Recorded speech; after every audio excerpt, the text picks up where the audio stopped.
ఈరోజు 2 కర్రీలు చేశాను. దొండకాయ కర్రీ మరియు గోంగూర పప్పు. హాయ్ అండి అందరికీ. ఈరోజు దొండకాయతో సింపుల్గా గ్రేవీ టైప్లో కర్రీ చేయబోతున్నాను. ముందుగా దొండకాయలను శుభ్రంగా కడుక్కొని వాటిని కట్ చేసుకోవాలి. నేను ఈ రకంగా కట్ చేసుకున్నాను, గుత్తి వంకాయలాగా దొండకాయని. నేను ఇలా 1/2 కేజీ దొండకాయలను కట్ చేసి పెట్టుకున్నానండి. అలాగే మీడియం సైజు 3 ఉల్లిగడ్డలను కూడా తీసుకున్నాను, అవి కూడా కట్ చేసి పెట్టుకున్నాను. కావాల్సినవి మెయిన్ అయితే ఉల్లిగడ్డలు, కొత్తిమీర, కరివేపాకు మనకి కర్రీలోకి కావాలి. ఇంకా పుదీనా ఉంటే కూడా వేసుకోండి, నేనైతే వేసుకున్నాను.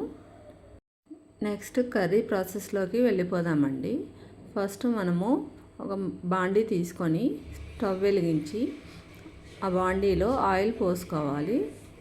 ఆయిల్ వేడెక్కాలండి. ఆయిల్ వేడెక్కిన తర్వాత జీలకర్ర, ఆవాలు, శనగపప్పు, మినప్పప్పు, పెసరపప్పు, గుప్పెడు పల్లీలు కూడా తీసుకొని వేడెక్కిన ఆయిల్లో వేసుకోండి. వేసుకున్న తర్వాత ఒకసారి లైట్గా మిక్స్ చేసుకోండి. లో ఫ్లేమ్లో పెట్టి వేయించుకోవాలి. ఇవి బాగా వేగిన తర్వాత ఇలా బాగా ఫ్రై అవ్వాలండి. ఇలా ఫ్రై అయిన తర్వాత మనము కట్ చేసి పెట్టుకున్న ఆనియన్స్ కూడా అన్నీ దీంట్లో వేసుకొని బాగా ఫ్రై చేసుకోవాలి. ఆనియన్స్ కొద్దిగా ఫ్రై అయిన తర్వాత దాంట్లో మనము కరివేపాకు, పుదీనా, పసుపు వేసేసుకోవాలండి. ఏది వేసుకున్నా కూడా ఒకసారి మిక్స్ చేసుకోవాలి.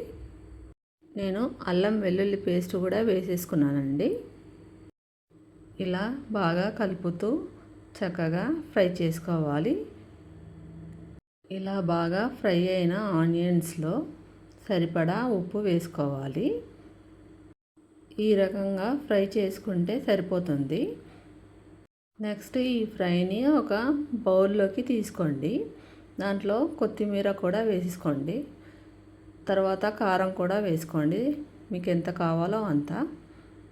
మిశ్రమము చల్లారిన తర్వాత మిక్సీలో వేసి పేస్ట్ లాగా తయారు చేసుకోవాలి.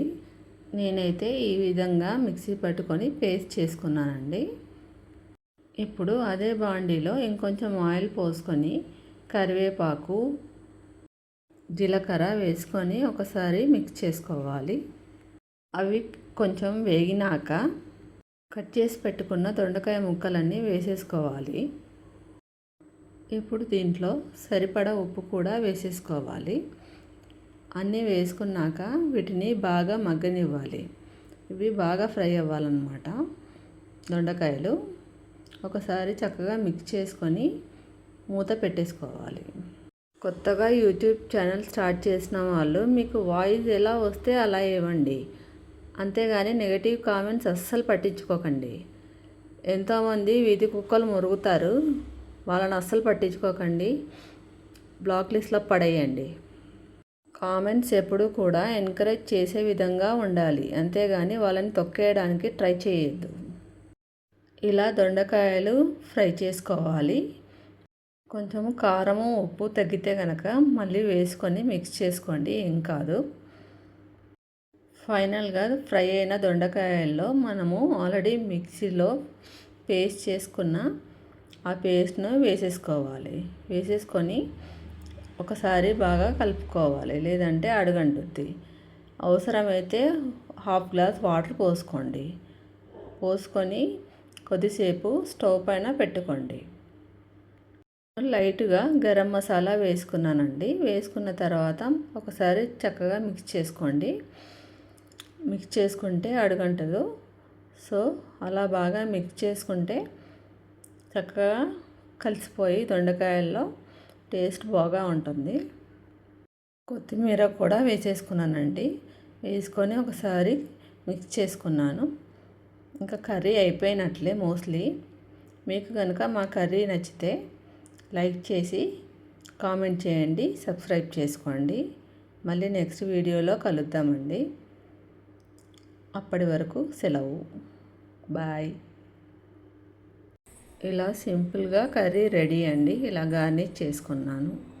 నచ్చితే ఒక లైక్ కొట్టండి. నెక్స్ట్ కర్రీ గోంగూర పప్పు అండి. చాలా సింపుల్గా చేశాను. కుక్కర్ పెట్టుకున్నాను. దాంట్లో గోంగూర ప్లస్ కందిపప్పు వేసేసుకొని దానికి తగ్గ వాటర్ పోసేసుకున్నాను. దాంట్లో వాటర్ పోసుకున్న తర్వాత కుక్కర్ మూత పెట్టేసుకొని ఒక 5-6 విజిల్లు పెట్టేశాను స్టవ్ మీద. నెక్స్ట్ తాలింపు వేసుకోవడానికి స్టవ్ వెలిగించి ఒక బాండి పెట్టుకున్నాను. దాంట్లో ఆయిల్ వేసుకున్నాను. ఆయిల్ వేడెక్కిన తర్వాత జీలకర్ర, ఆవాలు, ఎండుమిర్చి వేసుకున్నాను. వేసుకొని ఒకసారి ఇలా కలుపుకున్నాను. కొంచెం ఫ్రై అయ్యాక కరివేపాకు అలాగే వెల్లుల్లి కట్ చేసుకొని వేసుకున్నాను. కూడా ఒకసారి మిక్స్ చేసుకోవాలి. అవి కూడా బాగా ఫ్రై అవ్వాలన్నమాట. పసుపు అలాగే కట్ చేసుకున్న పచ్చిమిర్చి కూడా వేసేసుకున్నాను. ఆ వేసేసుకున్న మిశ్రమాన్ని ఒకసారి చక్కగా మిక్స్ చేసుకున్నాను. ఇలా పోపు నేను రెడీ చేసి పెట్టుకున్నానండి. ఇలా ఉడికిన పప్పులో తగినంత కారము మరియు ఉప్పు కూడా వేసేసుకొని ఒకసారి మిక్స్ చేసుకున్నాను. పోపు పప్పులో వేసేసుకొని చక్కగా మిక్స్ చేసుకున్నాను. అలా కొద్దిసేపు స్టవ్ మీద పెట్టి కొంచెం మరిగినాక దగ్గరికి అయ్యాక దించేసుకున్నాను. మా కర్రీస్ మీకు నచ్చితే కనుక లైక్ చేసి సబ్స్క్రైబ్ చేసుకోండి. అలాగే మీ కామెంట్ తెలియజేయండి. Thanks for watching. బాయ్.